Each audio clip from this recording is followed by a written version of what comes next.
फैसला एक्चुअली ये inter state boundary का मैटर है। जो सीएम लेवल में जो एमओयू किया था उसका बेसिस पे हम लोग जो भी डिसीजन लिया अभी रीजनल कमेटी का जो मेंबर्स है मिनिस्टर्स एमएलए फादर उन लोग इंस्ट्रक्शन कैसा देगा क्या करना है उसको हम लोग फॉलो करेंगे। उनका जो एग्रीमेंट है जो उसका रेजुलेशन वो लोग पास किया है या पास करेगा आगे में उसको लेके ही हम चलेगा आगे।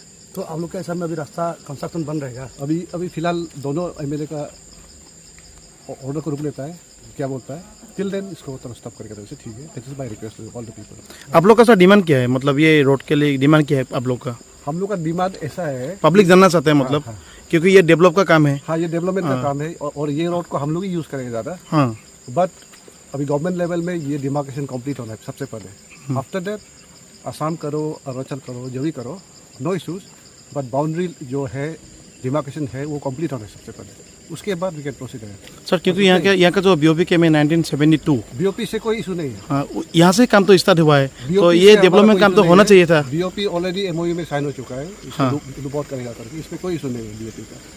तो हुआ था MOU MOU around 2023 I think तो उससे कोई इसका कोई इशू नहीं है। ओनली इशू है कि रेगुलर जो बाउंड्री कहाँ से होगा अभी तक बाउंड्री तो, क्लियर नहीं हुआ है। मतलब ऑन द ग्राउंड नहीं हुआ क्लियर।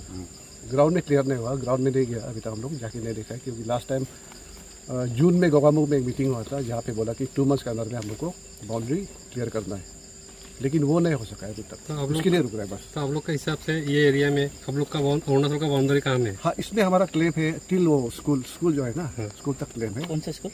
ये जो आदर्श है ना क्या ये स्कूल? हाँ, फिर असम का क्लेम यहाँ तक है तो दोनों का क्लेम एंड कानून क्लेम है उसको हम लोग सुलझाना है सबसे पहले बस उतना इशू है कोई बात नहीं। ठीक है।